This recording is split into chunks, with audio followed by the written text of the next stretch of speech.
துலாம் லக்கினத்தின் ஆழமான கர்ம ரகசியம். ஒரு மனிதரின் ஜாதகத்தில் ராஜயோகங்கள் இருக்கலாம், தன யோகங்கள் இருக்கலாம், அதிர்ஷ்ட யோகங்கள் இருக்கலாம். ஆனால் அந்த யோகங்கள் அனைத்தும் இருந்தும் வாழ்க்கையில் அவர் எதிர்பார்த்த உயர்வை அடைய முடியாமல் தவிப்பதை நாம் அடிக்கடி பார்க்கிறோம். இதற்கு காரணம் என்ன?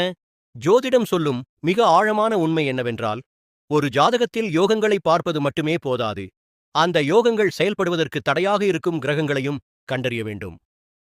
ஒவ்வொரு லக்னத்திற்கும் ஒரு கிரகம் இருக்கும். அந்த கிரகம் ஜாதகரின் முன்னேற்றத்திற்கு மறைமுகத் தடைகளை உருவாக்கும். அதிலும் குறிப்பாக 8ஆம் பாவாதிபதி மிகவும் முக்கியமானவர்.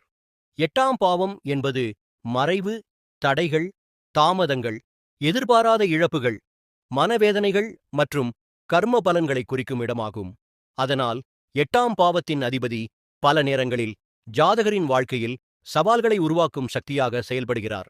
இதன் காரணமாக பலருக்கு யோகங்கள் இருந்தும் அந்த யோகங்களின் முழு பலனை அனுபவிக்க முடியாமல் போகிறது.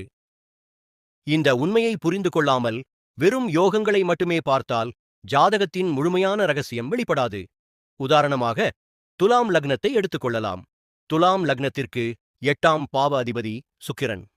சுக்கிரன் இயற்கையாக சுபகிரகம் என்றாலும் 8ஆம் பாவ ஆதிபதியாக செயல்படும் போது சில மறைமுக சோதனைகளை உருவாக்கலாம். குறிப்பாக பெண்கள் மூலமாக மனவேதனைகள், உறவுகளில் ஏமாற்றங்கள், உணர்ச்சி ரீதியான காயங்கள், வாழ்க்கை துணையால் ஏற்படும் மன வருத்தங்கள், அல்லது பெண்கள் தொடர்பான சூழ்நிலைகளால் வாழ்க்கை திசை மாறும் அனுபவங்கள் ஏற்படலாம். ஆனால் சுக்கிரன் பாதிக்கப்பட்டிருந்தால் அல்லது அசுப தொடர்புகளை பெற்றிருந்தால் இந்த வகையான அனுபவங்கள் அதிகரிக்க வாய்ப்புள்ளது. இதற்கான தீர்வு என்ன? ஜோதிடம் கூறுவது மிகவும் எளிமையானது. நம்மை சோதிக்கும் கிரகத்தின் அதிதேவதையை வணங்க வேண்டும். அந்த கிரகம் குறிக்கும் மக்களுக்கு உதவ வேண்டும். உணவு தானம், சேவை, தர்மம், கருணை ஆகியவற்றின் மூலம் அந்த கிரகத்தின் கடுமையான கர்ம விளைவுகளை குறைக்க முடியும். ஏனெனில் ஜோதிடத்தின் உயர்ந்த தத்துவம் பரிகாரத்தை விட தர்மத்தை அதிகமாக வலியுறுத்துகிறது.